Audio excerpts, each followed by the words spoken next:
अस्सलाम वालेकुम। दिन भर की ताज़ा खबरों, तज्जियों और जायज़ों के साथ मैं हूँ जन्नत जमशेद और मैं हूँ ज़िशान बशीर। नाज़रीन, पाकिस्तान में गैर कानूनी तौर पर मुकीम गैर मुल्कियों के इनखला की डेडलाइन ख़त्म होने के बाद बाकायदा तौर पर कार्रवाइयों का आगाज़ कर दिया गया है। फ़ॉरेन एक्ट 1946 के तहत एक हुक्मनामा जारी किया गया वफाकी हुकूमत की जानिब से सूबाई हुकूमतों को, और ये कहा गया है कि जो भी गैर मुल्की गैर कानूनी तौर पर यहाँ मुकीम हैं उन्हें होल्डिंग सेंटर्स में पहुँचाया जाए, और इसके साथ साथ जो मामूली जराइम में जेलों में कैद हैं उन्हें भी रिहा करके यहाँ से वापस भेजा जाएगा। चमन बॉर्डर पर, तोरखम बॉर्डर पर बाकायदा तौर पर पासपोर्ट सिस्टम नाफिज कर दिया गया है। अब जो भी अफगानी पाकिस्तान आएगा वो वीज़ा और पासपोर्ट की शर्त के साथ पाकिस्तान में दाखिल हो पाएगा। बिल्कुल इसी तमाम तर मामले पर बात करने के लिए हमारे साथ कोयटा से हमारे नुमाइंदे फजल तवाब मौजूद हैं। उनसे बात करते हैं और जानते हैं कि कोयटा में क्या सूरत हाल है। फजल तवाब, बताइएगा कि डेडलाइन तो खत्म हो चुकी है, क्या अब अमली तौर पर गैर कानूनी मुकीम गैर मुल्कियों के खिलाफ कार्रवाइयों का सिलसिला शुरू हो गया? मैं इस वक्त पाक अफगान सरहदी ज़िला चमन बाबीदोस्ती गेट पर मौजूद हूँ और डेडलाइन जो है वो ख़त्म हो चुकी है, मगर उसके बावजूद जो है बड़ी तादाद में अफगान बाशिंदे जो है वो इस वक्त बाबीदोस्ती गेट पर मौजूद है, जो वतन जा रहे हैं। मजमूई तौर पर ज़िले इंतज़ामिया के मुताबिक 25,000 से ज़ायद अफगान बाशिंदे, जिनमें ख़वातीन और बच्चे शामिल हैं, वो अपने वतन वापस चले जा चुके हैं। चूँकि हुकूमत पाकिस्तान ने एक डेडलाइन दी थी, वो डेडलाइन जो है वो अब ख़त्म हो चुकी है, और जैसी ही डेडलाइन ख़त्म हुई तो बड़ी तादाद में यहाँ पर अफगान बाशिंदे जो है बाबीदोस्ती गेट पर पहुँचे हैं। चूँकि अब पाकिस्तान की हुकूमत ने फैसला किया है कि तारिकीन वतन अपने वतन वापस चले जाए, तो इसलिए अपने वतन वापस जा रहे हैं। साथ ही साथ उन्होंने पाकिस्तान जिंदाबाद के नारे भी लगाए और भरपूर तरीके से न सिर्फ पाकिस्तानी अवाम, हुकूमत बल्कि फोर्सेस का शुक्रिया अदा किया।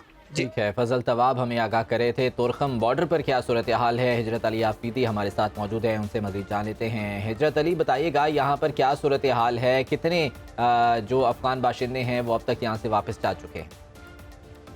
जी बिल्कुल, गैर मुल्कियों के लिए एक माह का डेडलाइन जो है उनकी टाइम ख़त्म हो चुकी है, और यहाँ पर आज से बाकायदा तौर पर कार्रवाइयों का आगाज़ किया जा रहा है। यहाँ लंडी कोतल में अफ़गान शहरा के संगम पे वाक़ एक अफ़गान ट्रांजिट कैंप का भी PDMA ने इनेकाद किया गया है, जहाँ पर अफ़गान पनागज़ीनों की रजिस्ट्रेशन का अमल जारी है। रेस्क्यू 1122 के अलावा FIA और इमिग्रेशन के अमला भी यहाँ पर तैनात किया जा चुका है। इसके अलावा इस वक्त पाक अफ़गान शाहरा पर कसीर पैमाने पर अफ़गान पनागज़ीन जो है वो अपनी बारी के इंतज़ार में हैं।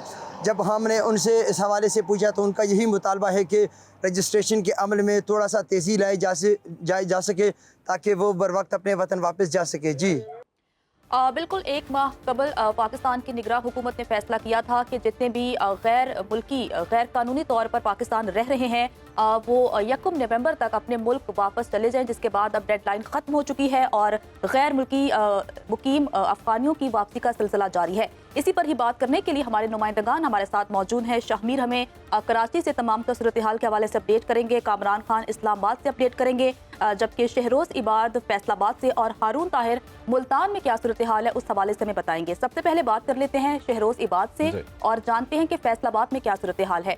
शहरोज, बताइएगा कि फैसलाबाद में किन किन मकामात पर होल्डिंग सेंटर्स कायम किए गए हैं, वहाँ पर क्या सूरत हाल है? हुकूमत पाकिस्तान की जानिब से ये ऐलान किया गया था कि 31 अक्टूबर तक मुल्क भर में जितने भी गैर कानूनी तरीके से अफगान शहरी मुकीम हैं वो रज़ाकाराना तरीके पर पाकिस्तान को जो है वो छोड़ दें। अब 31 अक्टूबर के बाद ये देखा गया है कि जितने भी अफगान शहरी मुल्क पाकिस्तान में मौजूद हैं उनके ख़िलाफ़ जो है वो क्रैकडाउन शुरू किया गया है। उनकी ना सिर्फ मनकूला बल्कि गैर मनकूला जायदादें भी कब्ज़े में ली जा रही हैं और गिरफ्तारियों का अमल भी शुरू है। फैसलाबाद में जड़ावाला रोड पर होल्डिंग एरिया बनाया गया है। बोस्टल जेल को बाकायदा तौर पर होल्डिंग एरिया का जो है नाम दिया गया है और इसके अंदर तमाम तर इंतज़ामात इस वक्त मुकम्मल कर लिए गए हैं। बेड्स लगे हुए हैं, खाने पीने का इंतज़ाम भी मुकम्मल है, लेकिन अभी तक फैसलाबाद में किसी भी गैर कानूनी मुकीम अफगान शहरी को गिरफ़्तार करके यहाँ नहीं लाया गया। अगर डिवीज़न की बात करें तो 3,000 से ज़ायद गैर कानूनी जो अफगानी शहरी हैं वो यहाँ पर मुकीम है। डिस्ट्रिक्ट फैसलाबाद की बात करें तो 1800 से ज़ायद गैर कानूनी जो अफगान शहरी हैं वो मुकीम है, लेकिन अभी तक गिरफ्तारी का अमल कोई अमल में नहीं लाया गया और किसी को अंदर यहाँ पर नहीं लाया गया। ये सुस्त रवि जो है वो ज़िला इंतज़ामिया की जानिब से यकीनन जो है वो देखी जा रही है, लेकिन क्योंकि हुकूमत की तरफ से ये ऐलान किया गया था कि 31 के बाद जो है वो बाकायदा तौर पर उनके खिलाफ जो है वो कार्रवाई शुरू होगी, तो अब देखना यह है कि फैसलाबाद की जो पुलिस है और इंतज़ामिया है कब जो है वो हरकत में आती है और जो होल्डिंग एरिया बनाया गया है यहाँ पर जो है वो रखा जाएगा। जो भी गैर मुल्की हैं शहरोज़ाबाद फैसलाबाद से हमारे साथ मौजूद हैं। कामरान खान ये बताइएगा कि निगरान हुकूमत की जानिब से जब ये ऐलान हुआ था कि जितने भी गैर कानूनी मुकीम यहाँ पर गैर मुल्की हैं उन्हें भेजा जाएगा, तो साथ में ये भी कहा गया, बल्कि निगरान वज़ीर-ए-आज़म ने भी ये बताया कि बहुत से ऐसे लोग बहुत अरसे से जो यहाँ पर मुकीम हैं उन्होंने फ़ेक आइडेंटिटी डॉक्यूमेंट्स बना रखे हैं। तो क्या इस सिलसिले में कोई ऐसा मैकेनिज़्म मौजूद है कि ये पता चलाया जा सके कि किसके जाली डॉक्यूमेंट्स हैं, किसके पास असल डॉक्यूमेंट्स हैं? जो सॉफ्टवेयर बनाया गया है क्या वो इसी के लिए है?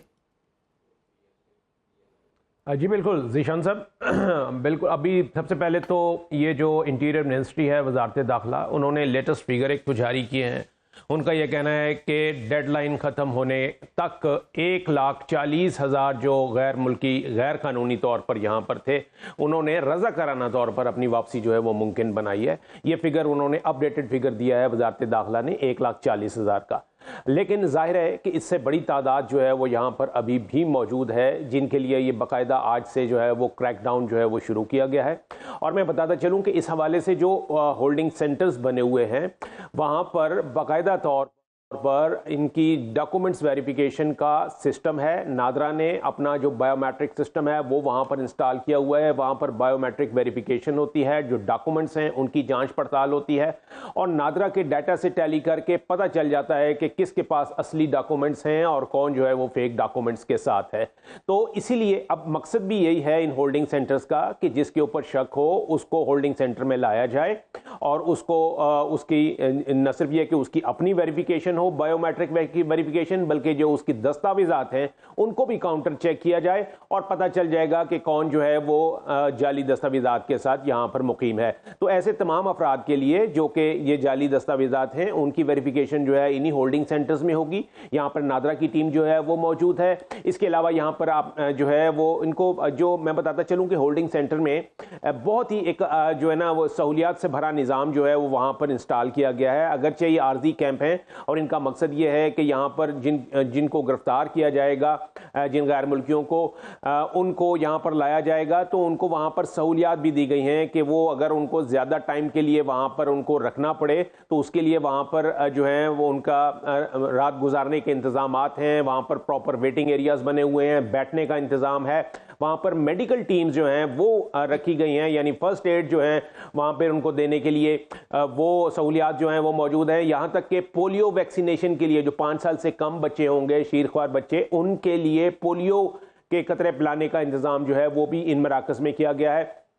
तो सहूलियात तो यहाँ पर दी गई हैं, लेकिन इसका मकसद यही है कि उनको जिसको भी लेकर आया जाए उनको एक बाइज्जत तरीके से उनको उनकी वापसी जो है वो मुमकिन बनाई जाए और जो इसमें जो सही साबित होगा, यानी जिसकी वेरिफिकेशन जो है वो ठीक होगी और जिसके डॉक्यूमेंट्स जो हैं वो सही वेरीफाई होंगे, तो ऐसी सूरत में उसको जो है वो उसका लीगल स्टेटस है तो उसी तरीके से मकसद ही ये है कि गैर मुल्कियों को बाइज्जत तौर पर उनके जो मुल्क है वापस भेजा जाए।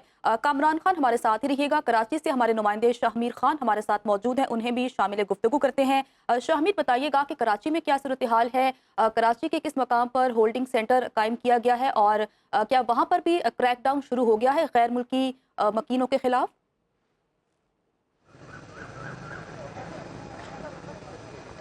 जी बिल्कुल, सुल्तानाबाद हाजी कैंप पे होल्डिंग सेंटर कायम किया गया है। अगर यहाँ की सूरत हाल की बात की जाए तो अब तक यहाँ पे 100 के करीब ऐसे अफराद हैं जिनको मुख्तलिफ थानों की हदूद से पुलिस मुख्तलिफ इलाकों से हिरासत में लेने के बाद यहाँ पे मुख्तलिफ बसों के ज़रिए इनको मुंतकिल किया गया है। इसमें तमाम तर अफराद ज़्यादातर बेशतर वो हैं जो कि गैर मुल्की हैं। ताहम यहाँ पे नादरा की टीमें मौजूद हैं, FIA की टीमें मौजूद हैं, स्पेशल ब्रांच की टीमें मौजूद हैं जो कि इन तमाम तर अफराद का डाटा चेक करेंगी। अगर कोई भी शख्स रजिस्टर्ड ना हुआ, गैर रजिस्टर्ड हुआ, तो उसको फौरी तौर पे जो है वो यहाँ से उनके मुल्कों में भेजने के इंतजाम शुरू कर दिए जाएंगे। अगर कोई शख्स रजिस्टर्ड पाया जाता है तो उसको यहाँ से वापस अपने घर जाने की इजाज़त दे दी जाएगी। अगर क्रैकडाउन की जो आपने बात की वो गुज़िश्ता रात से ही हमने देखा कि शुरू कर दिया गया था।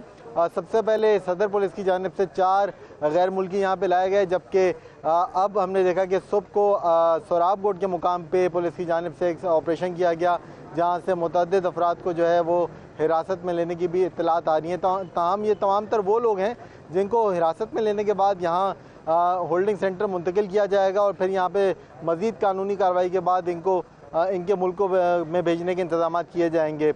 होल्डिंग सेंटर में खाने पीने के लिए इंतजाम किए गए हैं, मेडिकल कैंप लगाए गए हैं, मुख्तलिफ कैंप लगाए गए हैं, जहाँ पे वो अफराद जिनको यहाँ पे लाया जाएगा उनको यहाँ पे कुछ देर के लिए रखा जाएगा। जब तक उनकी जांच पड़ताल मुकम्मल नहीं हो जाती उनको यहीं पे स्टे कराया जाएगा, तब तक मेहमानों की तरह उनकी यहाँ पे देखभाल करने के जो इंतजाम किए गए हैं। ताहम जो डीसी किमाड़ी हैं उनका ये बताना है कि आज का दिन ऐसा है कि आज जितनी बड़ी तादाद भी जमा हो जाती है यहाँ पे, उनको यहाँ से आज की दिन में ही जो है रवाना बॉर्डर की जानिब रवाना कर दिया जाएगा।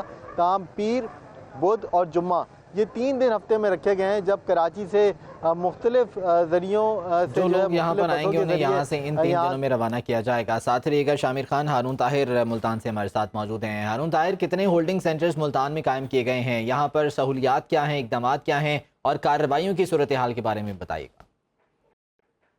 जी, पाकिस्तान भर में गैर कानूनी तरीके से मुकीम अफ़गानी बाशिंदों के इनखला के लिए डेड लाइन ख़त्म होने के बाद हुकूमत की जानिब से बाकायदा तौर पर ज़िला इंतज़ामिया को अहकामात जारी किए गए, जिसके बाद मुल्तान डिवीज़न भर में जो अफ़गानी बाशिंदे हैं उनके लिए आर्जी कायमगाहें का इनेकाद किया गया है, जिसके सिलसिले में मुल्तान शहर में भी जो स्पोर्ट्स ग्राउंड है उसके बॉयज़ हॉस्टल में बाकायदा तौर पर आर्जी कायमगाहें का इनेकाद किया गया है। और अगर बात की जाए यहाँ पर इंतजामात के हवाले से तो यहाँ पर 19 कमरों में 208 से ज़ायद बेड्स लगाए गए हैं, जबकि हंगामी सूरत हाल के लिए 78 से ज़ायद मैट्रेस भी यहाँ पर रखे गए हैं। इसके अलावा सिविल डिफेंस, मुल्तान पुलिस और जो दीगर इंतज़ामी इदारे हैं उनकी जानिब से भी यहाँ पर बाकायदा तौर पर चाको चौबंद दस्ते जो हैं वो तैनात किए गए हैं, जबकि साफ़ पानी की फराहमी के लिए वासा की टीमें भी यहाँ पर तश्कील दी गई हैं। अगर बात की जाए गैर कानूनी मुकीम अफ़गानी बाशिंदों के दादो शुमार के हवाले से तो कुल मुल्तान डिवीज़न में 656 अफ़गानी ख़ानदान हैं जिनका इंदराज किया गया है। इसके अलावा अगर मुल्तान के हवाले से बात की जाए तो 54 से ज़ायद ख़ानदान हैं जो कि गैर कानूनी तरीके से यहाँ पर मुकीम है और पहले मरले में बाकायदा तौर पर जो मुख्तलिफ इलाके हैं उनकी मकामी पुलिस के हमरा मिलकर उन अफ़गानी बाशिंदों की निशानदही की जाएगी और उन्हें इन आर्जी कायमगाहों में मुंतकिल किया जाएगा और यहाँ पर बाकायदा तौर पर नादरा के सिस्टम के जरिए तमाम तर मामलात इस तरह से देखे जाएंगे। हारून ताहिर मुल्तान से हमारे साथ मौजूद हैं। कामरान खान, ये बताइएगा कि अब ये कहा गया है कि पासपोर्ट और वीज़े की शर्त जो है वो लागू होगी, जिसके पास वीज़ा होगा वही पाकिस्तान आ पाएगा। क्या इसके लिए जो है वो बॉर्डर पर जो बॉर्डर एरियाज़ हैं, जो एंट्रेंस है, क्या वहाँ पर इस बारे में कोई खुसूसी इक़दाम किए जाएंगे, वहाँ पर ये ऑफिस कायम किए जाएंगे, या ये तमाम तर जो है वो इस्लामाबाद से ही कंट्रोल होगा? जी बिल्कुल, देखिए वज़ारत दाखिला ने इस हवाले से बाकायदा इंतज़ाम किए हैं और ये सब कुछ जो किया जा रहा है इस वक्त, इसका मकसद ही फौत हो जाएगा अगर दोबारा इनका जो है वो जिसकी अभी रिपैट्रिएशन हो रही है, जिनका इनखला हो रहा है, अगर उनकी ही दोबारा जो है वो आमद जो है वापसी फिर शुरू हो जाए। तो इसलिए इसको मुमकिन बनाने के लिए अपना जो इमिग्रेशन डिपार्टमेंट है और ख़ास तौर पर जो वज़ारत दाखिला, उन्होंने बाकायदा एक पॉलिसी बनाई है कि इससे पहले होता ये था कि जितने भी ये चमन बॉर्डर था या तोरखम बॉर्डर, यही दोनों पॉइंट्स जो हैं ये इमिग्रेशन के लिए इस्तेमाल होते थे। तो यहाँ पर अफ़गान शहरी यहाँ आना चाहते थे उनके लिए बाकायदा परमिट का भी एक यानी इजाज़तनामा होता था, उनको एंट्री मिल जाती थी और कुछ दस्तावेज़ात की वजह से उनको जो है वो बग़ैर वीज़े के भी यहाँ पर एंट्री वीज़ा जो है यानी इजाज़तनामा जो है वो उनको मिल जाया करता था।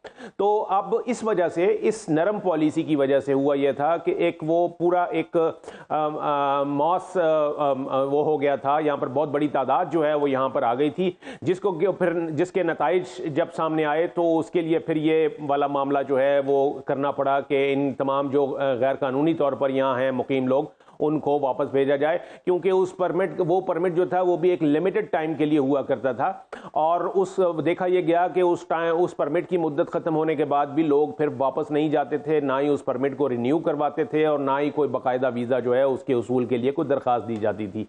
तो ये इस किस्म के मामला आ रहे थे और उसमें यह भी हो रहा था, बाकायदा आदाद शुमार बताते हैं कि इनमें से अक्सर जो है वो दहशतगर्दी में जो है मुलव्वस पाए गए कुछ इस तरह की गैर कानूनी जो हैं वो गैर मुल्की अफराद, जिसकी वजह से ये सख्त फैसला जो है वो किया गया और ये बहुत अरसे से पेंडिंग था, जिसका कि अब इसको एक मुनज़्ज़म अंदाज में इसको जो है वो काबिल अमल बनाया जा रहा है और इस पर अमल किया जा रहा है कि किया जा रहा है। शाहमीर, आपकी तरफ आऊँगा, ये बताइएगा कि कराची के अलावा दीगर हम अगर सिंध के इलाकों की बात करें, शहरों की बात करें, तो वहाँ पर भी इस सिलसिले में इक़दाम उठाए गए हैं, क्या वहाँ पर भी क्रैकडाउन किया जा रहा है? हाँ जी बिल्कुल, 3 मुख्तलिफ ऐसे शहर हैं जहाँ पे होल्डिंग सेंटर्स बनाए गए हैं, कराची, जैकबाबाद और हैदराबाद। इन तीनों मुकामात पे बताया जा रहा है कि तमाम तर जो गैर मुल्की तारकीन वतन हैं उनके रखने के इंतजाम किए गए हैं। इसी हवाले से पुलिस ने जो है क्रैकडाउन का भी आगाज़ कर दिया था। तमाम इस ऑपरेशन में पुलिस और रेंजर्स मुश्तरका कार्रवाइयाँ करते हुए दिखाई दे रहे हैं, लेकिन पुलिस जो है वो स्पेशल ब्रांच की मदद से जो है तमाम तर ऑपरेशंस करिए, क्योंकि बहुत से ऐसे इलाके हैं जो कि पहले से आइडेंटिफाई कर लिए गए थे जहाँ पे इस तरह से गैर कानूनी तारकीन वतन जो है मौजूद हैं। इस तरह कराची की बात की जाए तो कराची में अफगान बस्ती है जो जहाँ पे बड़ी तादाद में इस तरह के लोग हैं, जिनकी तादाद तकरीबन 63,000 के करीब जो है वो काउंट की गई थी, जो कि सबसे बड़ा फिगर है कराची का। इसी तरह मुख्तलिफ शहरों की सूरत हाल है जहाँ पे इसी हवाले से पहले डाटा जमा करने के बाद जो है उस डाटे को मद्देनज़र रखते हुए ऑपरेशन किए जा रहे हैं। ताहम मुख्तलिफ दिन रखे गए हैं सिंध भर से इन गैर कानूनी तारकीन वतन को अपने वतन भेजने के लिए, वापस भेजने के लिए, और उन्हीं दिनों के हिसाब से जैसे ही एक मखसूस तादाद में ये जमा हो जाएंगे होल्डिंग सेंटर्स में, वहाँ से उनको बसों के ज़रिए जो है वो चमन बॉर्डर और फिर आगे मुताल्लिका जो मुताल्लिका मुल्क है उनके हुकाम के हवाले किया जाएगा। तमाम तर डाटा जो है वो पहले से ही तैयार कर लिया गया था स्पेशल ब्रांच की मदद से, और साथ साथ उस डाटे को कंफर्म करने के लिए सामने रखकर ये तमाम तर इक़दाम किए जा रहे हैं। कामरान, मुख्तसरन मुझे ये बताइएगा कि बहुत से ऐसे केसेस भी हैं जहाँ पर अफगानी रहते तो अपने मुल्क में है, लेकिन वो अपने कारोबार के सिलसिले में, काम के सिलसिले में पाकिस्तान आना जाना बॉर्डर के तरफ उनका लगा रहता था। क्या उनके सिलसिले में कोई ख़ास पॉलिसी वज़ा की गई है? जी देखिए, ये बात तो तय है कि अब वो आर्जी परमिट मिला करता था, अब उसका इजरा जो है वो फौरी तौर पर बंद कर दिया गया है। यानी ये जो पहले बॉर्डर के ऊपर पहुंच कर ये आपको एंट्री मिल जाया करती थी, वो कतई तौर पर उसका इजरा जो है वो बंद कर दिया गया है। अब बाकायदा तौर पर एम्बेसी से जो तरीक़ाकार होता है कि आपको वीज़ा जारी किया जाएगा, जिस मकसद के लिए आप आना चाहेंगे, इजाज़त होगी तो वो वीज़ा मिलेगा और फिर ही उसी वीज़े की बुनियाद पर आपकी आमदोरफ्त जो है वो हो सकेगी, इमिग्रेशन हो सकेगी। इसके अलावा जो आर्जी तरीक़ाकार थे और जो आर्जी इन्होंने पॉलिसी बनाई हुई थी इन अफगानियों को, अफगान शहरियों को अकोमोडेट करने की, वो उसके ऊपर फौरी तौर पर उसका इजरा जो है वो रोक दिया गया है। वक्त हमारे पास कम है, बहुत शुक्रिया इस बारे में तफसीलात से आगाह कर रहे थे ब्यूरो चीफ कामरान खान इस्लामाबाद से, शाहमीर कराची से, शहरोज इबाद फैसलाबाद से, हारून ताहिर मुल्तान से। हमें आप सबका बहुत शुक्रिया। गैर कानूनी तारकीन वतन की वापसी के हवाले से मरहलावार काम जारी है। IG पंजाब डॉक्टर उस्मान अनवर का कहना है कि दुनिया की हर रियासत अपनी सरहदों की हिफाजत कवायद और जवाबित के मुताबिक करती है और गैर कानूनी तारकीन वतन के इनखला का हक रखती है। मिर्जा रमजान बेग IG पंजाब डॉक्टर उस्मान अनवर के साथ मौजूद हैं, उनसे मज़ीद जान लेते हैं। रमजान बेग, बताइएगा इस बारे में। जी बिल्कुल जी, गैर कानूनी और गैर मुल्कियों के हवाले से जो इनखला का सिलसिला वो जारी और मुकम्मल तैयारियां कर ली गई हैं। डॉक्टर उस्मान अनवर साहब IG पंजाब हमारे साथ मौजूद हैं, उनसे बात करते हैं। हमारे मुल्क में कोई गैर मुल्की है, इलीगल है, तो उसको निकालने के लिए हमने counter terrorism department, special branch, intelligence bureau, दीगर इंटेलिजेंस एजेंसीज और डिस्ट्रिक्ट सिक्योरिटी ब्रांच के साथ एक डेटाबेस बनाया और हुकूमत पाकिस्तान ने इसको हमें ऑर्डर किया। एपेक्स कमेटी में अस्करी क़यादत ने इसको एंडोर्स किया क्योंकि जियो स्ट्रेटेजिक इशू था। और सबसे बड़ी बात, हमारी इंटीरियर मिनिस्ट्री ने हमें हुक्म दिया, एक टाइमलाइन दी, एक टाइम टेबल दिया और उसके ज़रिए हमने ये फैसला किया इस स्टेट ने कि इन लोगों को यहाँ से निकालने का एक टाइम दिया जाए। वो वक्त कल रात ख़त्म हो गया। अब बजाय के रेडे कर दें, उठा के ले आए, हमने ये पॉलिसी इख्तियार की। हुकूमत पाकिस्तान ने डिस्ट्रिक्ट वाइज, डेट वाइज हमें बता दिया, हमने उस पर सर्वे कर लिए और इंशाअल्लाह ताला उन डेट्स में उनको वहाँ से लेके होल्डिंग एरियाज में रखा जाएगा। किसी को कोई इशू है तो उसको वहाँ डील किया जाएगा और उसको यहाँ से डिपोर्ट किया जाएगा। जी, आईजी पंजाब डॉक्टर उस्मान अनवर साहब हमारे साथ मौजूद थे और इनका वाज़ेह तौर पर कहना था कि जितने भी गैर कानूनी तौर पर रहाइश पजीर हैं उनका डाटा इकट्ठा कर लिया गया है और कैंप्स मुख्तलिफ इलाकों में कायम कर दिए गए हैं जहाँ पर उनका प्रोसेस किया जाएगा और उसके बाद उनके बाई जो है इलाकों में भेजा जाएगा। जी ठीक है मिर्जा रमजान बेग, आपका बहुत शुक्रिया। गैर कानूनी तौर पर गैर मुल्कियों को वापस भेजने का सिलसिला जारी है। हमारे साथ हमारे नुमाइंदा गजाला नौरीन एक होल्डिंग सेंटर पर मौजूद है, उनसे बात करते हैं। गजाला, बताइएगा कि वहाँ पर क्या सूरत हाल है? जी बिल्कुल, गैर कानूनी मुकीम गैर मुल्की अफराद की रज़ाकाराना वतन वापसी की डेडलाइन ख़त्म हुए अब 12 घंटों से ज़ायद का वक्त गुजर चुका है। सुनो के नाज़रीन, जानते हैं कि मुख्तलिफ होल्डिंग पॉइंट्स कायम किए गए हैं मुल्क भर में और इस वक्त हम रावलपिंडी के शहबाज शरीफ कॉलेज में मौजूद ऐसे ही एक होल्डिंग सेंटर पर मौजूद हैं। यहाँ पर ऐसे तमाम अफराद को रखने के लिए बाकायदा बिस्तर मौजूद हैं जो कि गैर मुल्की हैं, उनको यहाँ पर लाया जाएगा और उसके बाद यहाँ पर वेरिफिकेशन के लिए नादरा सेंटर्स और नादरा के काउंटर्स भी कायम कर दिए गए हैं। यहाँ पर ऐसे तमाम अफराद को सेहत की सहूलियात पहुँचाने के लिए हेल्थ की तमाम तर फैसिलिटीज़ भी मौजूद हैं। किसी भी इमरजेंसी से निमटने के लिए न सिर्फ ये कि सिक्योरिटी तो मौजूद है ही और हाई अलर्ट है, बल्कि यहाँ पर रेस्क्यू 1122 भी मौजूद है और यहाँ पर एक एम्बुलेंस भी यहाँ पर रखी गई है। पोलियो की टीम्स भी यहाँ पर मौजूद हैं ताकि बच्चों को पोलियो के कतरे पिला के यहाँ से बाइज्जत तौर पर उनके अपने मुल्कों में वापस भेजा जा सके। आदादो शुमार की बात की जाए तो रावलपिंडी में 12,000 के करीब गैर कानूनी अफगानी शहरी मौजूद हैं और एक अंदाजे के मुताबिक तकरीबन 4,500 ऐसे अफगानी शहरी यहाँ पर मौजूद हैं जिनके वीज़े की मुद्दत भी अब ख़त्म हो चुकी है। ऐसे तमाम अफराद जो यहाँ पर आएंगे उनकी वेरिफिकेशन में अगर देर हो या उनको यहाँ से खैबर पख्तूनख्वा और फिर वहाँ से अफगानिस्तान या उनके अपने ममालिक भेजने में अगर कुछ टाइम लगे तो उनको यहाँ पे बाइज्जत तरीके से तमाम तर सहूलियात के साथ रिहाइश दी जा सके। जी बहुत शुक्रिया। गजाला नौरीन इस बारे में अपडेट कर रही थी। प्रोग्राम का सिलसिला आगे बढ़ाएंगे लेकिन एक ब्रेक के बाद, साथ रहिएगा। ब्रेक के बाद आपको खुशामदीद कहते हैं। गजा में इसराइली जारहियत का आज 25वां रोज है। इसराइली फौज ने गजा में फजाई बमबारी और जमीनी हमले तेज कर दिए हैं। इसराइली जारहियत से शुहदा की तादाद 9,000 से तजावुज कर गई है। फलस्तीनी वजारत सेहत के मुताबिक इसराइल अस्पतालों और तिब्बी मराकज़ को दानिस्ता निशाना बना रहा है, जबकि 3,500 से ज़ायद फलस्तीनी बच्चे अब तक शहीद हो चुके हैं, जबकि 23 लाख फलस्तीनी दरबदर हैं। इसराइली फोर्सेस ने अमरीकी साख्ता बमों से निहत्ते फलस्तीनियों पर दरिंदगी के पहाड़ तोड़ दिए। इसराइल के तैयारों ने गजा के जबालिया पनाह गुज़ीन कैंप पर वहशियाना बमबारी की। 100 से ज़ायद फलस्तीनियों को शहीद कर दिया। नतीजे में पनाह गुज़ीन कैंप मुकम्मल तौर पर तबाह हो गया। वहशियाना हमलों में फलस्तीनी शोहदा की तादाद 9,000 से ज़ायद हो गई है। हमारे नुमाइंदे खुसूसी तारिक हबीब इस वक्त इसराइल लेबनान सरहद पर मौजूद हैं और वहाँ से रिपोर्टिंग कर रहे हैं। उनसे बात करते हैं और जानते हैं कि ताज़ा तरीन सूरत हाल क्या है। तारिक हबीब, बताइएगा कि इसराइल गजा को सफ़र हस्ती से मिटाने पर तुल चुका है और इसराइल की जानिब से बर्बरियत का सिलसिला जारी है। अब तक वहाँ पर क्या सूरत हाल है? कितने फ़लस्तीनी इस जंग से मुतासिर हुए हैं?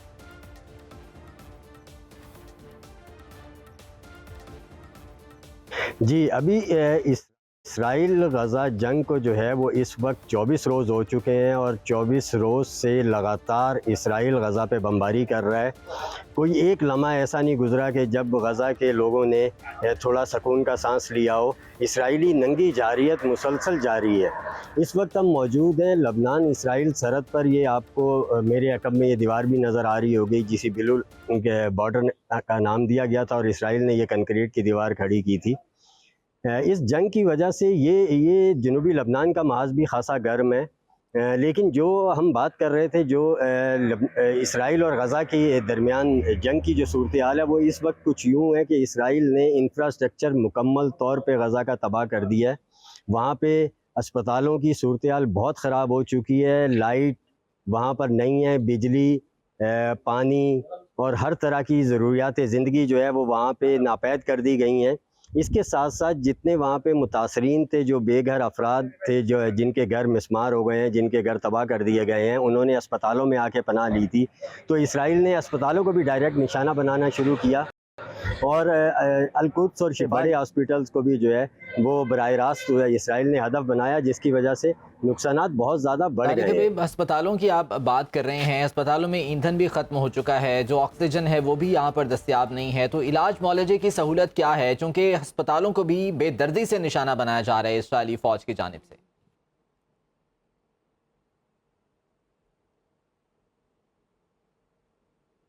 जी देखिए, गज़ा के अस्पतालों की सूरत-ए-हाल बहुत ज़्यादा ख़राब है।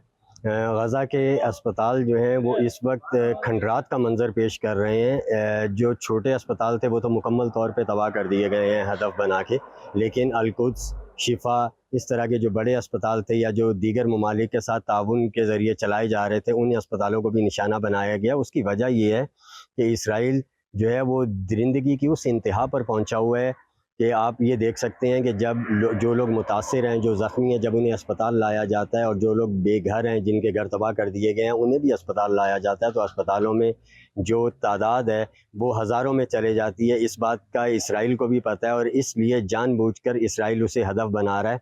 आप इसको एक और तरीके से भी देख सकते हैं। अगर आप गौर करें तो आप देखेंगे कि आजकल जो इसराइल में जो टिकटॉक वीडियोज़ ज़्यादा वायरल हो रही हैं, जिनको ज़्यादा देखा जा रहा है, उसमें वो वीडियोज़ शामिल हैं जिसमें इसराइली फ़ौजी और इसराइली अवाम दवाइयाँ, जो मेडिसिन्स हैं, जो अद्वियात हैं, उनको उछाल रहे हैं, पानी एक दूसरे के ऊपर फेंक रहे हैं, खाना खा रहे हैं, उसे ज़ाया कर रहे हैं।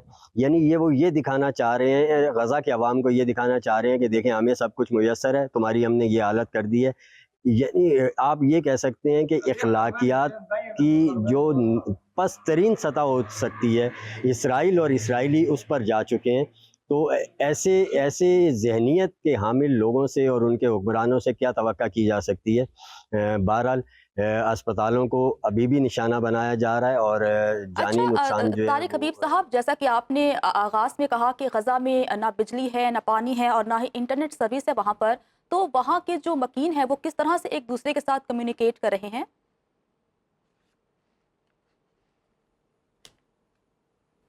जी देखिए, इसराइल ने कम्युनिकेशन सिस्टम गज़ा का ज़रूर ख़राब किया था, डैमेज किया था कि ताकि गज़ा के लोग जो है वो बैरूनी दुनिया से रब्ता ना कर सकें।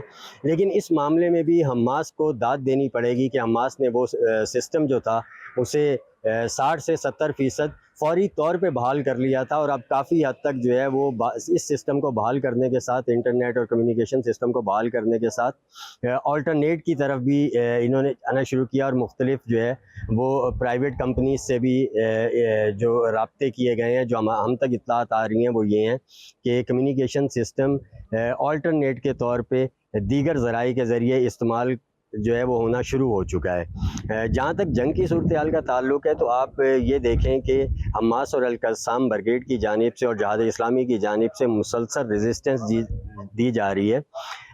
आप इस रेजिस्टेंस का अंदाज़ा इस तरीके से कर सकते हैं कि इसराइली टीवी ख़ुद इस बात को बयान कर रहा है, और इसराइली तर्जुमान जो है वो इसको कबूल कर रहा है कि अब तक जो है वो दर्जनों इसराइली फ़ौजी मारे जा चुके हैं। जबकि जो आज की ताज़ा तरीन सूरत-ए-हाल थी, इसमें जो अल-क़स्साम ब्रिगेड के तर्जुमान हैं अबू उबैदा, उनका कहना ये था कि यासीन 105 जो मिज़ाइल्स है उनका, जो हमास साख्ता है, हमास ने ख़ुद बनाया है, उसके ज़रिए 44 टैंकों को निशाना बना के तबाह किया गया है, जिसमें तकरीबन जो है वो उनके मुताबिक तारिक हबीब साहब इस्राइल लबनान बॉर्डर पर मौजूद हैं, वहाँ से हम रहे थे ताज़ा तरीन सूरत हाल के हवाले से। बहुत शुक्रिया तारिक हबीब आपका। प्रोग्राम का सिलसिला आगे बढ़ाएंगे एक ब्रेक के बाद, साथ रखिएगा।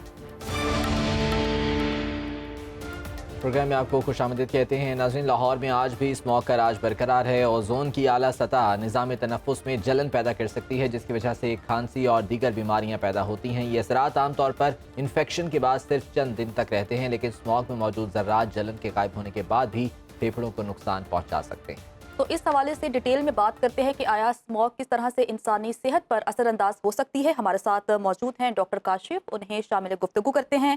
डॉक्टर साहब, बहुत शुक्रिया वक्त देने के लिए। डॉक्टर साहब, बताइएगा कि अगर हम स्मॉग की बात करें तो स्मॉग की वजह से इंसानी जिस्म पर क्या असरात मुरतब हो सकते हैं, किस किस्म की बीमारियां इंसान को लाहक हो सकती हैं?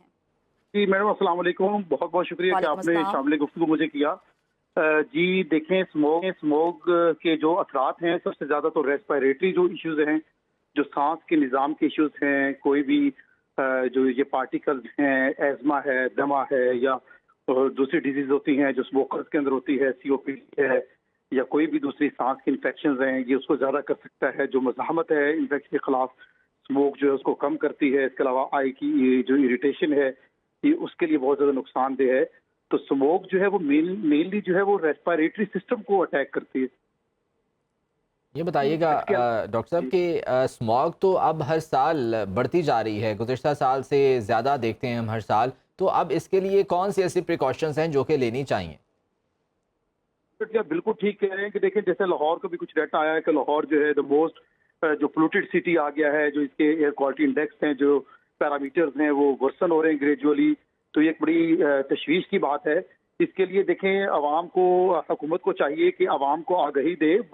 एक बंदा आ रहा है वो गाड़ी के अंदर और देखें वो पोल्यूशन फैलाता आ रहा है, जो व्हीकल से जो पोल्यूशन फैल रही है, फैक्ट्रीज को कंट्रोल करे, वहां पर कुछ ऐसे इकदाम किए जाएं ताकि पोल्यूशन ना हो।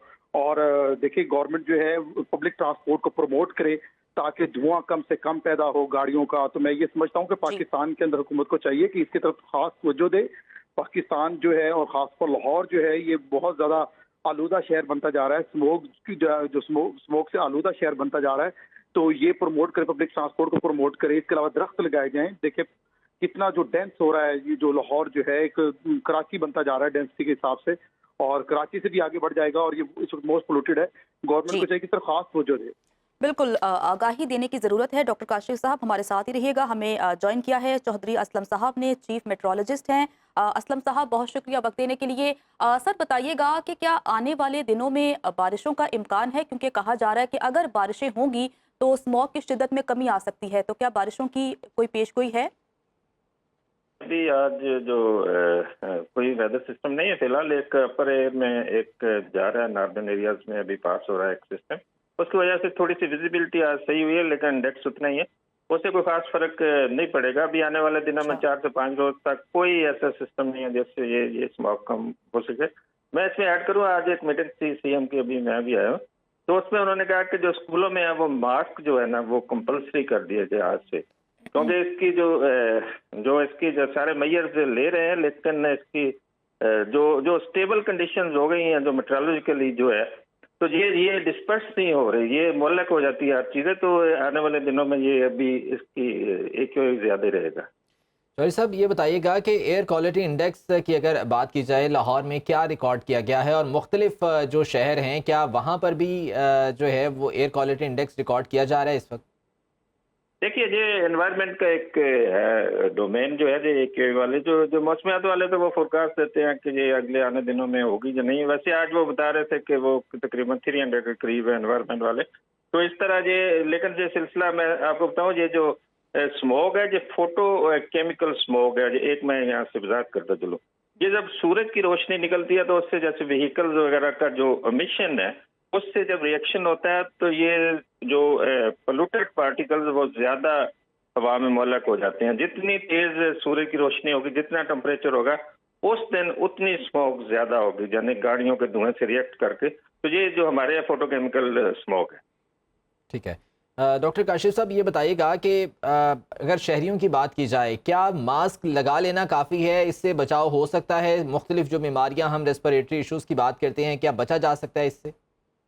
जी मास्क से काफी हद तक जो है इस पे कंट्रोल पाया जा सकता है, क्योंकि पार्टिकल्स ये हैं जो, जैसा कि अभी असलम साहब ने फरमाया कि ये मौलिक हैं हवा के अंदर, और यही सांस के निज़ाम के अंदर जाके जो है वहाँ पर जो इन्फेक्शंस भी काज करते हैं और दूसरी जो बीमारियों को भी एक्सरबेट करते हैं, दमा और सीओपीडी वगैरह। तो इससे काफी हद तक बेहतरी लाई जा सकती है। लेकिन तमाम शहरियों को सोचना चाहिए जो धुआं कम से कम फैलाएं। जैसे गाड़ियों के अंदर मैंने बहुत बात की, मैंने बहुत अर्सा पहले साइकिल की कंपेन चलाई थी, मैं खुद भी साइकिल यूज करता हूं। अगर गवर्नमेंट भी ऐसी कंपेन चलाती है और शहरियों को आगाही देती है तो कम से कम गाड़ी को निकालें। अब देखें कि पाकिस्तान में कितनी हर किसी के पास गाड़ी है और गाड़ी पर ही वो दफ्तर में आ रहा है। पब्लिक ट्रांसपोर्ट होनी चाहिए ताकि लोग पब्लिक ट्रांसपोर्ट शुरू करें, और गवर्नमेंट इसकी कोई पॉलिसी डिवाइस करे कि हर बंदा जो है डेली जो है गाड़ी ना यूज कर सके, जैसे दुनिया के दूसरे मुल्कों में उन्होंने ये जो है तजावीज करके और ये इसी पॉलिसीज को बना के उन्होंने काफी हद तक काबू में पाया। तो गवर्नमेंट को ऐसी पॉलिसी डिवाइस कर ले, वरना एक अलार्मिंगली जो है ये हमारे बड़ा हजार्डस वे से ये जो है ये हमारे पैरामीटर जो है वर्सन हो रहे हैं। यानी कि मेन चीज़ यही है कि लोगों को एजुकेट करने की ज़रूरत है, आगाही मुहिम की ज़रूरत है ताकि इसको बेहतर तरीके से कंट्रोल किया जा सके। बहुत शुक्रिया। डॉक्टर काशिफ हमारे साथ मौजूद थे, चौधरी असलम साहब चीफ मेट्रोलॉजिस्ट हमारे साथ मौजूद थे, स्मॉग के इशू के हवाले से हमसे बात कर रहे थे। बहुत शुक्रिया के वक्त का। नाज़रीन, प्रोग्राम दिन भर से आज के लिए इतना ही, कल फिर से आपकी खिदमत में हाजिर। खुदा हाफिज़।